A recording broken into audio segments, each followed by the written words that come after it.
bullet into the rear door, 5 bullets into the front passenger door, several through the front passenger window, and 1 into the windshield.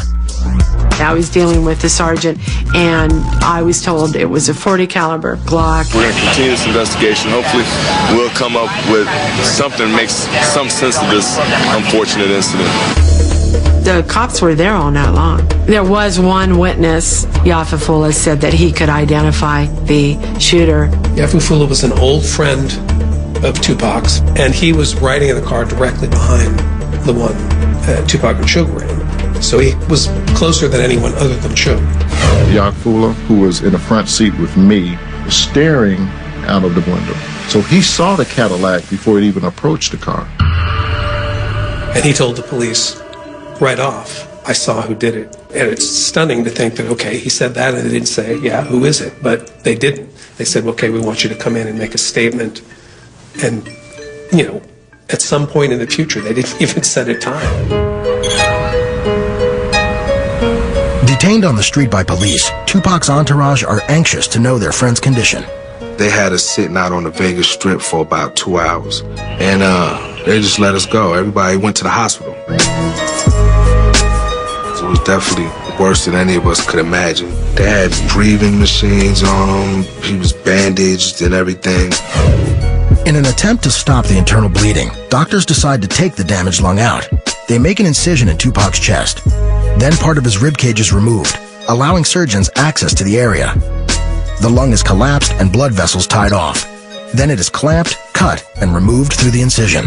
But the internal bleeding persists, and doctors simply can't find the source. Rap artist Tupac Shakur is reported in critical condition this morning in a Las Vegas hospital. He was shot while riding along the Strip in Las Vegas. It's 9 a.m. in Las Vegas. America is waking up to discover that Tupac Shakur has been shot. Police chase down leads after working all night at the crime scenes to collect evidence. Tupac has spent the night in the hospital undergoing multiple surgeries. What are Tupac's wounds, as far as you know? His wounds are he's suffering from multiple gunshot wounds to the chest and also has a wound to his thigh. He's undergone 2 series of surgeries. He's had a right lung removed. He's back in his room, and again, he remains in critical condition. Those bullets did a significant amount of damage to his body internally. The first bullet hit his right pinky finger and went through his hand. The second bullet hit his thigh bone, ricocheted into his abdomen, and ended up floating in his pelvis. The final bullet entered his chest underneath his arm and became lodged in his lung. The Las Vegas police had a very difficult time getting Suge Knight to agree to an interview. It took days. I mean, they should have held him that evening, but he had promised to come back. He stalled. Finally came in 3 days later with 3 attorneys. If anybody would have seen the shooter, I mean, Suge would have had the best view. Suge somehow didn't see the shooter. He just dummied up totally. He didn't know anything about anything, and he wasn't giving him anything. If you knew who killed Tupac, would you tell the police? Absolutely not. Why not? Because it's not my job. I don't get paid to solve homicides. I don't get paid to tell people. If the authorities wanted to question me and talk to me, I would never talk to the police. If it's anybody who wouldn't say anything, who know how to keep their mouth shut and don't believe in the snitches and the rats, it'll be Suge Knight. We would like anybody who might have seen something other than the people who were there to come forward and enlighten us. They're telling us they didn't see anything, they don't know anything. It's been 4 days since the shooting. With no other leads, police revisit the brawl at the MGM and try to identify the beating victim, known only as Orlando. Suspecting the fight could be related to Suge's gang ties on his home turf of Compton, California, Las Vegas police contact authorities in Compton. The Las Vegas Metropolitan Police Department reached out to Compton Police and said, hey, we could use help. We want you to ID this guy. My partner, Tim Brannon, was asked by Las Vegas PD to go there and help identify the subjects involved in the beatdown. Then they showed him the tape, and he immediately recognized Orlando Anderson as the guy that was beat down during the incident. This guy was from Compton, a Southside Crip. At the time, we were investigating him on another murder where he shot the guy in the head. Word began to reach the police that Orlando Anderson and his little crew of guys had been involved in the shooting. Orlando Anderson. He's a ruthless killer, and that's the type of guy that they were dealing with out there in Vegas, but I don't think they had any idea of that at the time. It was the 6th day. Had lost a lot of blood. They couldn't stop the bleeding internally from that chest injury. They had done 2 surgeries to go in and try to stop the bleeding, and then it would start up again. And that second surgery, they couldn't stop it completely. I was sitting outside the room. This is his mother, Afeni. She sat there, and there was just like an uncomfortable silence, and then she put her hand on my knee. She put her hand on my knee, and she patted it and said, "It's going to be okay, Frank. It's going to be okay." And that's all she said to me. And I started crying. That was it. And then he died, September the 13th.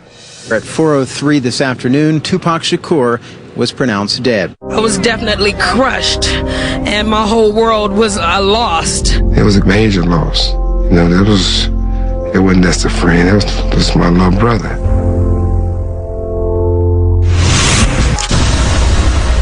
Weeks have passed since Tupac Shakur succumbed to his wounds. Las Vegas police are finally zeroing in on their prime suspect, Orlando Anderson, with an assist from the Compton PD. So my partner Tim Brannon came back, and we decided in a 2-week period to put together this massive gang search warrant. And we did this so we could help Las Vegas with their investigation. So Las Vegas police went down to Compton. One of the detectives on the case actually talked to Orlando Anderson. Orlando Anderson, he wouldn't say anything about Tupac's murder. I don't know anything about that. No, I was not involved. I mean, I'm like a victim. You know what I'm saying? I feel, you know what I'm saying, sorry for him. Vegas let Orlando go and said there wasn't enough evidence to arrest him. Basically, Compton police felt a little bit frustrated. They were convinced that there was enough to charge and convict Orlando Anderson of the murder, but they could never get the Las Vegas police to file. Other leads also run dry. After speaking with officers on the scene, the police's main witness, Yafu Fula, had said he would give a full statement to detectives. But promises to meet with the police are never kept. And 2 months later, Fula is shot in the back of the head. Yafu Fula's murder is the most troubling because it happened so quickly, and he was the best witness. Without having any witnesses or anyone being able to identify the suspect, it's essentially impossible to solve this thing. For 2 years, Las Vegas police struggled to crack the Tupac case. Then, another setback.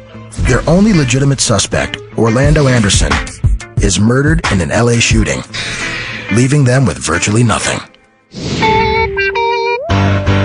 As for other theories, from the beginning, rumors have circulated that Tupac's rap rival Biggie Smalls ordered the hit, or that Suge Knight may have been behind it.